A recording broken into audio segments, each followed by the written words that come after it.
சந்தியா என்னங்க பையன் அழுகுறான் போல. ஆமாங்க ஸ்கூலுக்கு போனோம் எழுப்புனா அதனால அழுதுன்னு இருக்கிறான். டீ குடிக்கலையா? இன்னும் குடிக்கலங்க குடிக்கிறேங்க.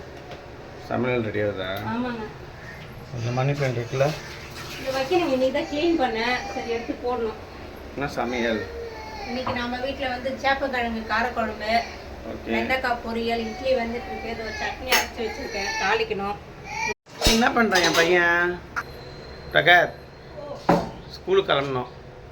ரொம்ப அடம் பிடிக்கிறான். நீங்க தூக்கமே தெரியல. சமைக்க விடாம அம்மா கிட்ட ரொம்ப அடம் பிடிக்கிறான். வா, சுட இட்லி. இது என்ன குழம்பு? சேப்பங்கிழங்கு காரக்குழம்பு.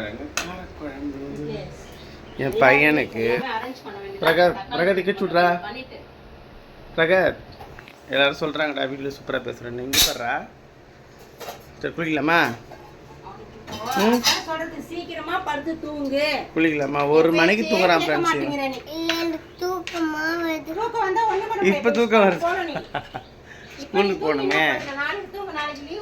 ஆமாம், நாளைக்கு ஸ்கூல் லீவு. நாளைக்கு தூங்கலாம். சரி வா, குளிச்சுட்டு வந்துடலாமா? இப்போ போய் குளிச்சுட்டு வாங்க, போங்க. வா. அம்மா உங்களுக்காக தான் பண்ணுறேன். நீங்கள் காரக்குழம்பு சாப்பிட மாட்டேங்களா? அதனால தான் உங்களுக்கு தக்காளி சட்னி கொஞ்சமாக பண்ணிட்டு இருக்கேன். இல்லைன்னா அம்மா செய்ய மாட்டேங்க. சமையல் முடிஞ்சிட்டு இருக்கோம். டீ குடி, மணி ஆயிடுச்சு. குடிக்கிறேங்க. வெண்டைக்காய் பொரியலா? ஆமாங்க. வா, பார்க்கவே ஃப்ளேவராக இருக்கு. உனக்கு என்னம்மா இன்னைக்கு டிஃபன் பிரேக்ஃபாஸ்ட்? இவருக்கு இட்லி சட்னி ரெடி பண்ணிட்டு இருக்கு பாருங்க. ஓகே, பாய் சொல்லி இருக்கும். நாங்கள் ஸ்கூலுக்கு கிளம்ப போகிறோன்னு சொல்லி. பாய் ஃப்ரெண்ட்ஸ், ஸ்கூலில் பார்க்கலாம்.